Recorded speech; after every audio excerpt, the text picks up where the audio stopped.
What the bill does is it attempts to put the medical malpractice caps back on in Missouri.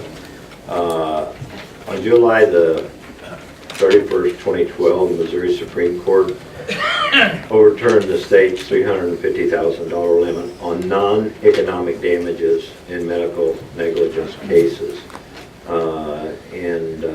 Ruling the cap violated the right to a jury trial. The decision overturned more than 20 years of precedence, and Missouri has had no liability limit for non-economic damages for the first time since the 1980s. And what we're trying to do, and truly this is my effort, is to back in from the 80s until the 2000s, until these went back on, we literally had an escalating cost of medical malpractice. Insurance, a lot of doctors were opting to not do risky procedures or something that is more high risk. In Missouri, we had a large number of companies that offered the professional liabilities insurance to leave Missouri. Between 2001 and 2002, the insurance companies writing policies from Missouri dropped from 32 different companies to 8 companies. Insurance premiums increased from 2001 to 2002. The premiums went up 61.2%. 2002 to 2003, 78%, and on. So the concern is that we have a lot of really good medical experts in the state of Missouri. We have a lot of students that are graduates of medical schools that apply to different states.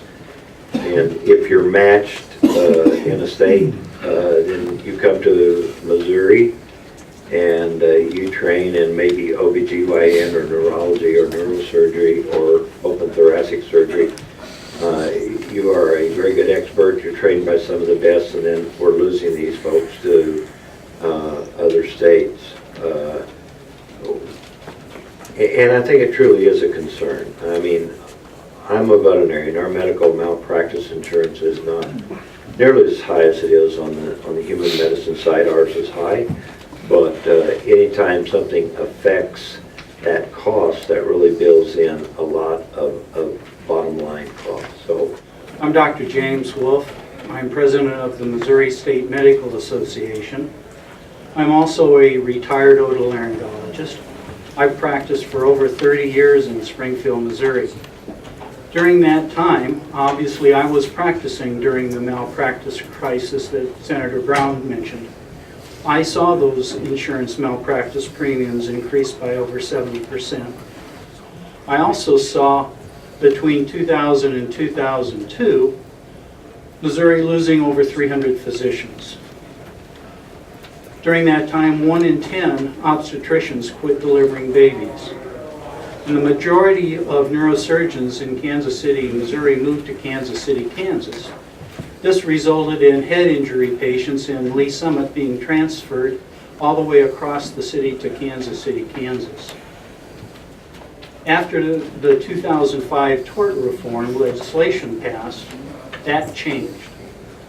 Missouri has gained over 1,000 physicians, and we've seen malpractice premiums decrease on an average rate of 6% a year.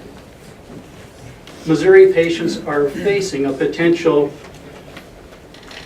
physician shortage as a result of a perfect storm. As a consequence of the Supreme Court ruling in July of 2012, our aging demographics, the effect of the Affordable Care Act, and the massive debt that medical students have on graduation, we could have a physician shortage in Missouri. Just as we were competing with other states for the Boeing plant, we are competing for physicians. Jay Adkins on behalf of the Missouri Chamber of Commerce and Industry in support of the bill.